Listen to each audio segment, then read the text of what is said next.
इस भारत के अंदर लोगों के निजी मकानों पर बुलडोजर चलाने की धमकी दी जा रही है।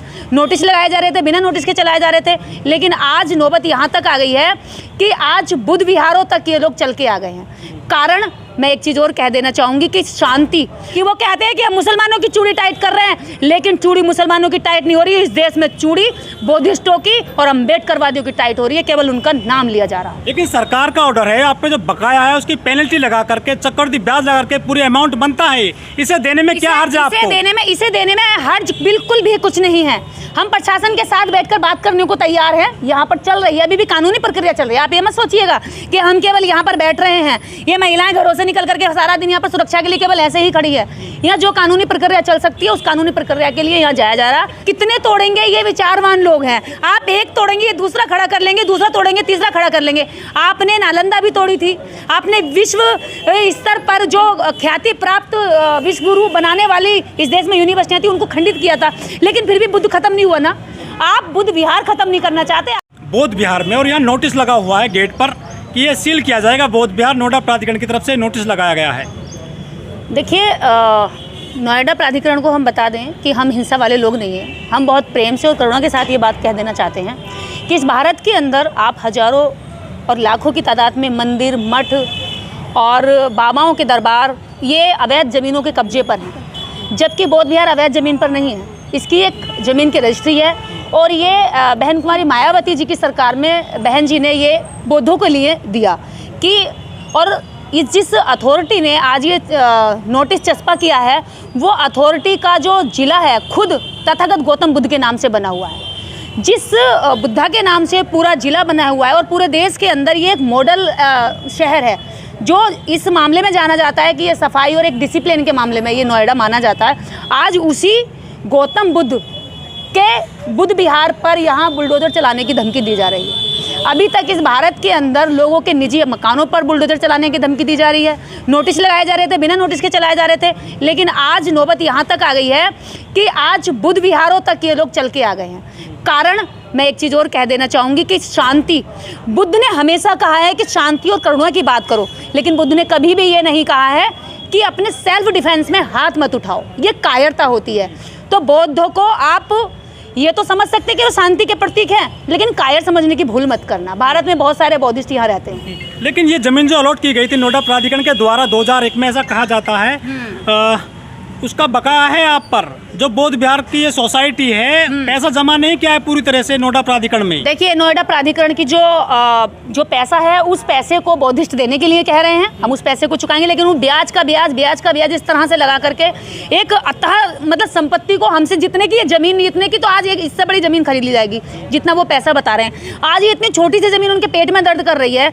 भारत में जब राम मंदिर बनता है तो 1000 करोड़ लगभग यूपी सरकार देती है, केंद्र सरकार देती है। सुप्रीम कोर्ट जब निर्णय देता है तो उसमें करोड़ों के लिए उसको आदेश करती है। क्या राम मंदिर इस भारत के लिए महत्वपूर्ण है? बौद्ध विहार भारत के लिए महत्वपूर्ण नहीं है? भारत में शांति, करुणा, मैत्री वाला धर्म जरूरी नहीं है, लेकिन हिंसा वाला धर्म इतना जरूरी कि उसको आप जनता के टैक्स का पैसा दे रहे हैं। तो ये भारत के अंदर रहने वाले लोग हैं, हम इस भारत को बनाने वाले लोग हैं, इस भारत को टैक्स देने वाले लोग हैं। अगर इस देश में आडंबरी वाले लोग टैक्स देते हैं तो हम सब भी टैक्स देते हैं। इसी देश के अंदर हम भी रोटी, कपड़ा, मकान, दुकान, अपनी दवाई और हर चीज़ हम खरीदते हैं, हर चीज़ पर टैक्स देते हैं, डायरेक्ट भी इनडायरेक्ट भी। तो हमें ये लगता है कि आज अगर हमारे साथ ये गद्दारी हो रही है, तो कहीं ना कहीं इस भारत के अंदर उन बौद्धों को भी कह देना चाहती हूँ, आँख खोलकर, कान खोलकर ये बात समझ लो कि वो कहते हैं कि हम मुसलमानों की चूड़ी टाइट कर रहे हैं, लेकिन चूड़ी मुसलमानों की टाइट नहीं हो रही है। इस देश में चूड़ी बुद्धिस्टों की और अम्बेडकरवादियों की टाइट हो रही है, केवल उनका नाम लिया जा रहा है। लेकिन सरकार का ऑर्डर है, आप पे जो बकाया है उसकी पेनल्टी लगा करके, चक्रवृद्धि ब्याज लगा करके पूरी अमाउंट बनता है। इसे देने में क्या हर्ज है आपको? इसे देने में हर्ज बिल्कुल भी कुछ नहीं है। हम प्रशासन के साथ बैठकर बात करने को तैयार हैं। यहाँ पर चल रही है, अभी भी कानूनी प्रक्रिया चल रही है। आप ये मत सोचिएगा कि हम केवल यहाँ पर बैठ रहे हैं। ये महिलाएं घरों से निकल करके सारा दिन यहाँ पर सुरक्षा के लिए केवल ऐसे ही खड़ी है। यहाँ जो कानूनी प्रक्रिया चल सकती है, उस कानूनी प्रक्रिया के लिए यहाँ जाया जा रहा। अल्पसंख्यक विभाग जाया जा रहा, अल्पसंख्यक आयोग जाया जा रहा। यहाँ पर जितने भी काम हो सकते हैं, लोगों से यहाँ अपील की जा रही है, सहयोग की अपील। लोग यहाँ पर फाइनेंशियल सपोर्ट करो और बुद्ध विहार को बचाएं। और ये लोग बचाएंगे। क्यों बचाएंगे? क्योंकि कभी भी बुद्ध के फॉलोवर किसी भी तरह से कानून तोड़ने में विश्वास नहीं रखते, ना वो मानसिक रूप से ना वो शारीरिक रूप से किसी को नुकसान पहुंचाते हैं, तो आज भी वो यही काम करेंगे। लेकिन नोएडा ग्रेटर नोएडा में बुद्ध के नाम पे बाबा साहब के नाम पे बड़े बड़े पार्क हैं, यूनिवर्सिटीज़ हैं, कॉलेज हैं, लेकिन इस बुद्ध विहार पे जो पूरा मसला अटका हुआ है। इस भारत में जितने भी बौद्धों के नाम से बने हुए स्थल हैं, बहन जी ने यहाँ पर दलित प्रेरणा स्थल बनाया, उसका टिकट लगता है। गौतम बुद्ध के नाम पे जिला भी गौतम बुद्ध के नाम से दलित प्रेरणा स्थल बनाया, उसमें टिकट लेती है और लाखों रुपए महीने भर में सरकार वहाँ से कमाती है। वहाँ से कमा रही है तो उस पर कोई दिक्कत नहीं है। अंबेडकर पार्क लखनऊ में बना हुआ है, वहाँ से लाखों रुपए रेवेन्यू कमा रही है, टिकट से पैसा कमा रही है, उनकी सफाई भी नहीं करवाती, उनको टूट टूट के वो बेकार गिर रहे हैं। वहाँ जहाँ से पैसा कमा रही है वहाँ पे कोई कार्रवाई नहीं है, जबकि इस देश के अंदर इस छोटी सी जमीन से ये दिक्कत हो रही है कि कुछ वैचारिक लोग यहाँ बैठ करके विचारशील बात कर लेते हैं, देश को कैसे बचाया जाए उस पर बात कर लेते हैं, देश के अंदर क्या नीतियाँ बननी चाहिए, किस तरह से देश के अंदर शोषण बंद होना चाहिए, उस पर ये सारे लोग बैठ करके चर्चा कर लेते हैं। तो बस इस बात से दिक्कत है कि देश के अंदर विचारशील लोगों की हत्या की जा रही है, चाहे वो किसी भी तरीके से की जाए। कुछ लोग ये भी कह रहे हैं कि बहुत सारे मंदिर बन रहे हैं नोएडा के पार्कों में और ग्रीन बेल्ट में, जो ग्राम समाज की ज़मीन है, क्या वहाँ भी इस तरह से अलॉटमेंट हुआ है ज़मीन का? क्या लगता है आपको? देखिए, सारे जितने भी मंदिर हैं इस देश में, मैं ये नहीं कहती हूँ कि 100%, लेकिन 90% भी अगर आप ये कहें कि इस देश के अंदर अवैध मंदिर है, अवैध जमीनों पर कब्जा है। और तो और आप देखिए कि इसी यूपी के अंदर ऐसे सैकड़ों हजारों पार्क हैं जो आम पब्लिक के लिए पार्क बनाए गए थे, सोसाइटी में पार्क बनाए गए थे, उन्हीं सोसाइटी में पहले एक मूर्ति थानों में मंदिर है, थानों में मंदिर बनाए गए हैं। तो ये पार्कों पे कब्जा, थानों पे कब्जा, देश के जो सरकारी विभाग हैं उनमें मंदिरों का कब्जा, इस देश के अंदर कितना कब्जा करोगे? एक बुद्ध से इतना क्यों कांपते हो? एक बुद्ध से तुम्हारे 33 करोड़ हार रहे हैं, एक बुद्ध से पूरी सरकार हार रही है, एक बुद्ध से तुम पूरे विश्व स्तर पे जाकर के ख्याति प्राप्त करते हो, सम्मान पाते हो, मोटा मोटा डोनेशन लाते हो, लेकिन भारत के अंदर जब आते हो तो बौद्ध विहारों को, बौद्ध मंदिरों को और बौद्ध अनुयायियों को तोड़ने की बात करते हो। ये कैसा दोगलापन है? ऐसे कैसे चलेगा? हाँ, जगरोशनी जी, क्या लगता है आपको? गौतम बुद्ध नगर के नाम पर, ये गौतम बुद्ध के नाम पे जनपद है, यूनिवर्सिटीज़ हैं, कॉलेज हैं बहुत सारे, लेकिन बौद्ध विहार पे जो है इतना करोड़ रुपए का जुर्माना लगा दिया है। देखिए, ये जुर्माना तो बहुत ही गलत है कि एक देने के लिए कमेटी मना नहीं कर रही है और हम सब लोग इसमें सहयोग करेंगे और साधारण ब्याज लेना ही चाहिए, क्योंकि यदि ज़्यादा जिस तरीके के इन्होंने ब्याज बना रखा है वो ब्याज बिल्कुल भी सही नहीं है, क्योंकि जो हमारे पार्क और सोसाइटियों में मंदिर बने पड़े हैं वहाँ तो फ्री में ही जगह है, फ्री में जगह वो उन्होंने बनाई हुई है, लेकिन हमें उनसे ये लिए लेना देना नहीं है कि उन्होंने क्यों बनाए हुए, लेकिन हमें अपने बौद्ध विहार से लेना देना है कि जो साधारण ब्याज है उसे हम देने के लिए तैयार हैं, किस्तों में बनाए, किस्तों में जैसे भी वो कहें ऐसे देने के लिए हम तैयार हैं, लेकिन किसी भी हालत में इस बौद्ध विहार पर हम को सील नहीं होने देंगे। लेकिन आपको चंदा तो मिलता है बड़े पैमाने पर, चंदा इकट्ठा करिए, सरकार को पैसा दे दीजिए आप। देखिए, चंदा कहाँ, हम गरीब लोगों का ये हमारा जो है बौद्ध विहार है, कहाँ इतना चंदा हम लोगों को मिलता है? कौन देता है चंदा? कौन सी सरकार दे रही है चंदा? कौन सी गवर्नमेंट ने हमें चंदा दिया है? बताइए, कौन से IAS-PCS हमें चंदा दे रहे हैं? ये गरीबों का जो एक बैठने का वैचारिक मंदिर है और इसे हम सील नहीं होने देंगे। जगरोशनी जी, बड़ा सवाल मैं आपसे कर रहा हूँ। हमने जो देखा है नोएडा, ग्रेटर नोएडा के जितने भी थाने हैं, कोतवाली हैं, सब में 2-2 मंदिर हैं, कहीं एक मंदिर है। क्या उनको भी ये ज़मीन अलॉटमेंट की गई थी वहाँ मंदिर बनाने के लिए? देखिए, ये ज़मीन अलॉटमेंट की गई या नहीं की गई, यदि हमारे बौद्ध विहार पर ये संकट आता है और दूर नहीं होता है तो हम उसका भी ब्यौरा मांग लिया जाएगा कि हमें, वैसे भी हमें उनके मंदिरों से मतलब क्या है? देखिए, हम वो हज़ारों बनाए, लाखों बनाए, करोड़ों बनाए, लेकिन जो हमारा वैचारिक मंदिर है, हमारा बौद्ध विहार है, हमें उसके लिए जो है बात करनी है और जो साधारण ब्याज है उसे ले लें। बाकी हम ज़्यादा जो जिस तरीके से इन्होंने ब्याज बना रखा है उसे किसी भी सूरत में, हमारा समाज बहुत गरीब है, वो दे नहीं पाएगा और ना देंगे, ना ही हम अपने बौद्ध विहार को सील होने देंगे। आपके जो बौद्ध विहार के गेट पर नोटिस लग गया है सीलिंग का, कैसे बचाओगे अपने बौद्ध विहार को आप?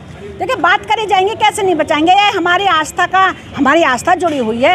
ये भारत जो विश्व गुरु है और विश्व गुरु तथागत गौतम बुद्ध की वजह से ही कहलाता है। हमारे प्रधानमंत्री जी जब बाहर जाते हैं तब भी वो विश्व गुरु, और अन्य देश कहते हैं कि प्रधानमंत्री जी विश्व गुरु यानी भारत से आए हैं, तो वो ऐसा नहीं होने देंगे। और हमारी भी मांग है कि हमारी जो सरकार है वो भी हमारी मदद करे और हमारे इस बुद्ध स्थल को, बौद्ध विहार को सील ना करें। योगी मोदी जी विदेश जाते हैं तो कहते हैं बुद्ध की धरती से आए हैं और यहाँ पर बुद्ध विहार पर बिल्डोजर चलने की जो है एक सुगबगाहट शुरू हो गई है। देखिए बुलडोजर तो खैर अभी चलने की कोई वो नहीं है, इन्होंने सील करने का नोटिस दिया, इस पर बात की जा रही है। बुलडोजर तो किसी भी हालत में नहीं चलने देंगे, हम है ना यहाँ पर, हमारे ऊपर चलाएं, बुलडोजर चलाना है तो। लेकिन दिल्ली में रविदास मंदिर तोड़ दिया गया था बहुत आंदोलन करने के बावजूद।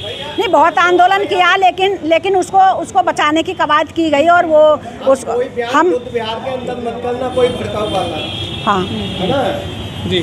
दिल्ली में भी रविदास मंदिर तोड़ दिया गया था, कैसे बचाओगे? 10 लाख संगठन बताए जाते हैं बाबा साहब के नाम पर। देखिए रविदास मंदिर को भी इसी तरह से कह के तोड़ा गया था, आज वही चाल बुद्ध विहार के बारे में चली जा रही है। लेकिन लोग ये बात समझ रहे हैं कि धीरे धीरे यहाँ जितने भी आप एक मूर्ति बनाइए, पूजा करिए, कीर्तन करिए, हवन करिए, उन्हें कोई दिक्कत नहीं है। किसी भी औरत पे देवी आए देवता है, उन्हें कोई दिक्कत नहीं है। लेकिन जब वही लोग, वही महिलाएं, आज ये इतनी सारी महिलाएं बैठ करके, इतने सारे लोग बैठ करके जब विचारों पे बात करते हैं, यानी कि बुद्धि की बात नहीं होनी चाहिए, वो विचारों से डरते हैं और विचारों से घबराकर ही ये इसको तोड़ना चाह रहे हैं। लेकिन कितने तोड़ेंगे? ये विचारवान लोग हैं। आप एक तोड़ेंगे, ये दूसरा खड़ा कर लेंगे, दूसरा तोड़ेंगे, तीसरा खड़ा कर लेंगे। आपने नालंदा भी तोड़ी थी, आपने विश्व स्तर पर जो ख्याति प्राप्त विश्व गुरु बनाने वाली इस देश में यूनिवर्सिटियाँ थी, उनको खंडित किया था, लेकिन फिर भी बुद्ध खत्म नहीं हुआ ना। आप बुद्ध विहार खत्म नहीं करना चाहते, आप बुद्ध को खत्म करना चाहते हैं। लेकिन बुद्ध में एक विश्व स्तर की सोच है, वो इस तरह से खत्म नहीं होगी। और अगर उसको खत्म करना है तो बुद्ध से बड़ी विचारधारा आपको लानी पड़ेगी, क्योंकि बुद्ध कोई व्यक्ति नहीं है, बुद्ध कोई जमीन नहीं है, बुद्ध कोई ईंट इमारत नहीं है। बुद्ध एक विश्व स्तर का जीवन जीने का एक महान विचार है, जिसको आप खत्म नहीं कर पाओगे। इसको दुनिया भर के लोगों ने जीना सीख लिया है। दुनिया में बुद्ध को जितना अपनाया है, इतना ही भारत में बुद्ध को सताया गया है। और यही कारण है कि आपने भारत में बुद्ध को सताया और पूरे विश्व ने बुद्ध को एक्सेप्ट कर लिया। और ये अच्छा था कि तुमने भारत में इनके साथ अत्याचार किया, इसीलिए यहाँ से बौद्ध भिक्षु पूरे विश्व में पहुँच गए, यहाँ से भागकर अपनी जान बचा करके। और चाइना, जापान, एक आज जो विकसित कंट्रीज़ हैं, वहाँ तक बुद्ध को मानने वाले लोग हैं। तो ये इनके बस की नहीं है, बुद्ध का विचार है। अगर बुद्ध से महान कोई विचार ला सकते हो तो वो आप ला करके जरूर खत्म कर सकते हो, लेकिन आप अपनी ताकत से, पावर से बुद्ध को ख़त्म नहीं कर सकते। वीडियो कैसी लगी आप अपने कमेंट्स के माध्यम से हमें बता सकते हैं और चैनल को लाइक, शेयर और सब्सक्राइब जरूर करें। धन्यवाद।